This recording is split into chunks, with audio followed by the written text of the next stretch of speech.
Hello, today I will tell you about Compton effect. Some of the students have query and thereby they will be satisfied now. It is essentially a matter energy interaction. Matter energy interaction कैसे होता है? Energy के रूप में हम x ray photon का प्रयोग करते हैं. So X ray is an energy and it interacts with an electron. तो इलेक्ट्रॉन इज ए पार्टिकल. तो ये मैटर एनर्जी इंटरेक्शन ये हो जाता है. क्या होता है इसमें, किस तरह से इसके डिटेल को हम जानेंगे. Compton has developed this method in 1921. In this we have an incident x-rays. ये इंसिडेंट एक्सरेज है और ये इलेक्ट्रॉन से इंटरैक्ट करता है. तो कोई भी इंटरेक्शन जब होता है तो इंटरेक्शन के बाद हम उसके एनालाइज करेंगे जब, तो उसके लिए ज़रूरी होती है कंजर्वेशन ऑफ एनर्जी और कंजर्वेशन ऑफ मोमेंटम का प्रयोग करेंगे. तो पहले देख लीजिए क्या घटना होती है. तो इंसिडेंट एक्सरेज है. It interacts with an electron. After interaction the electron gets scattered. तो this is the photon, the X ray gets scattered. ये स्कैटर्ड एक्सरे कहलाती है. और इलेक्ट्रॉन जो है रिक्वायल कर जाता है. तो this is the required electron. This is the direction of the incident electron. Incident X-rays, incident direction. Scattering जो होती है एक्सरेज की वो थीटा के कोण पे होती है और रिक्वायल ऑफ द इलेक्ट्रॉन जो होता है वो फाई के कोण पे हो जाता है. मैं इनके पैरामीटर्स को आपको एक्सप्लेन कर दूं. इंसिडेंट एक्सरेज की एनर्जी है h/nu और इसका मोमेंटम है p = h/c. Before interaction electron की एनर्जी जो है, इलेक्ट्रॉन अपने न्यूक्लियस के चारों ओर रिवॉल्व करता है. करस्पॉन्डिंगली उसकी एनर्जी E1, E2, E3 जो श्रोडिंगर वेव इक्वेशन में आपने एनर्जी लेवल पढ़ा है उसे निकाल सकते हैं. इसकी वैल्यू बहुत कम आती है, very very less in comparison to the its rest mass energy. तो इलेक्ट्रॉन की हम रेस्ट मास एनर्जी यहाँ कंसीडर करेंगे. So energy of the electron is m0c². It is at rest, so p की वैल्यू 0 हो जाएगी. इंटरेक्शन के उपरांत X-ray gets scattered as a scattered X-rays. Frequency इसकी बदल के न्यू से न्यू डैश हो जाती है, कम हो जाती है. इसकी एनर्जी हो जाती है h/nu' और मोमेंटम इसका हो जाता है h/c. It is being scattered at an angle of theta with respect to incident direction of the X-ray. और इलेक्ट्रॉन जो है वो रिक्वायल कर जाता है. रिक्वायल कर जाता है तो इसका डायनेमिक मास m हो जाता है. तो इसकी एनर्जी हो जाती है mc² आइंस्टाइन रिलेशन के अनुसार और मोमेंटम इसका हो जाता है mv. यह कॉम्पटन इफेक्ट जो आप कंसीडर कर रहे हो इफेक्टिवली इस तरह की घटना है.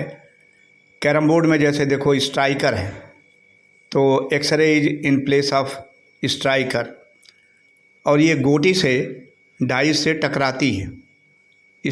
स्ट्राइकर एक तरफ स्कैटर हो जाती है और गोटी दूसरी तरफ रिक्वायल हो जाती है. तो कुछ उसी तरह की ये घटना है. इसमें एक एनर्जी है और दूसरा मैटर है, दोनों एक दूसरे से इंटरेक्ट करते हैं.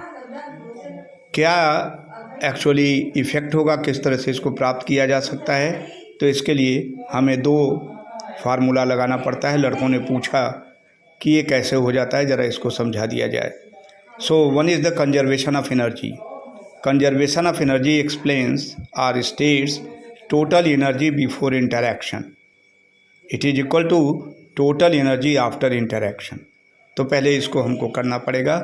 तो निकाला जाए कि total energy before interaction, strike करने के बाद एक्सरे जब कार्बन के एटम से स्ट्राइक करता है तो स्ट्राइक करने के बाद पहले इसकी कितनी एनर्जी थी.